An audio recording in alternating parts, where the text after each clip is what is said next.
एक छोटा सा बिंदु आता है जिसे आप कहते हो ताम्रपत्र।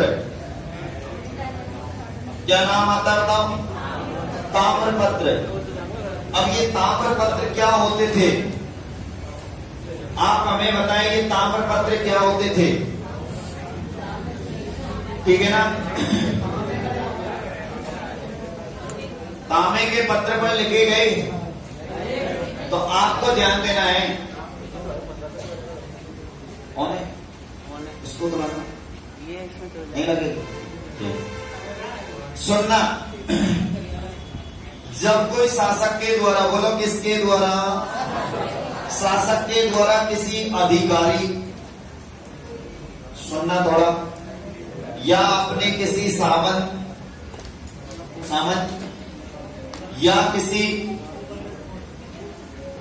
ब्राह्मण को भूमि दान दी जाती थी। क्या दान बताओ? भूमि दान दी जाती थी।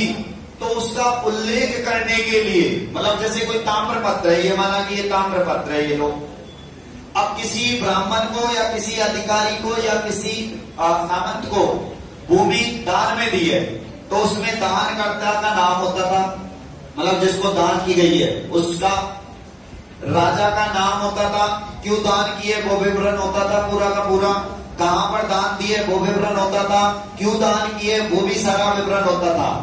इस प्रकार का एक पत्र होता था। उस पत्र में केवल और केवल जो भूमि दान दी जाती थी उस बात का ही उल्लेख किया जाता था। तो आपको ध्यान रखना है, इन ताम्र पत्रों का संबंध किससे था? भूमि दान से।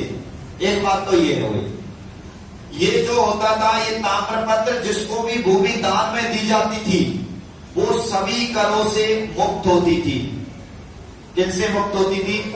सभी टैक्स से मुक्त होती थी। राजा इस भूमि से किसी प्रकार का कोई भी कर क्या नहीं लेता था? कर नहीं लेता था।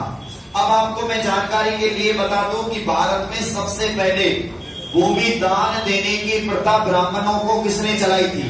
मतलब सबसे पहले भूमि दान दी गई थी ब्राह्मणों को। किनको दी गई थी बताओ? ब्राह्मणों को। और सबसे पहले भूमि दान देने वाले जो शासक थे भारत में, उनका नाम आता है सातवाहन शासक। कौन से शासक? सातवाहन शासक। आपको बताया होगा मैंने, भारत का एक सबसे शक्तिशाली एक जनपद था जिसका नाम आता है मगध। और इस मगध जनपद पर कुल कितने ज्ञात वंशों ने शासन किया था? 7, जिनका नाम मैंने कल भी बताया, आज भी बता देता हूं। एक तो आता है सबसे पहले, ठीक है ना, मैंने आपको बताया होगा सबसे पहले हर्यक वंश आता है। कौन सा वंश आता है? हर्यक वंश। इसके बाद मैंने बताया होगा शिशुनाग वंश। कौन सा वंश? एक आता है नद वंश और एक आता है कौन सा वंश बताओ? मौर्य वंश। 4 वंश तो हो चुके हैं। एक आता है इसके बाद शुंग वंश। कौन सा वंश? एक आता है कर्ण वंश। कौन सा वंश? और उसके बाद आता है कौन सा वंश? सातवाहन। ठीक है ना? 7 हो गए ना? 1 2 3 4 5 6 7 हो गए। तो मगध पर अगर शासन करने वाले कुल ज्ञात वंशों की बात करें तो वो 7 थे। तो पहला कौन सा था? हर्यक वंश। और अंतिम कौन सा था? सातवाहन। इन्हीं 7 वंश, इसका जो संस्थापक था वो सिमुख था। कौन था बताओ? सिमुख। और इस वंश का सबसे शक्तिशाली शासक हुआ था जिसका नाम आता है गौतमी पुत्र सातकर्णी। क्या नाम आता है बताओ? गौतमी पुत्र सातकर्णी। तो बात आपको थोड़ी सी ध्यान रखनी है, इन्हीं शासकों के द्वारा भारत में सबसे पहले भूमि दान देने का काम किया था।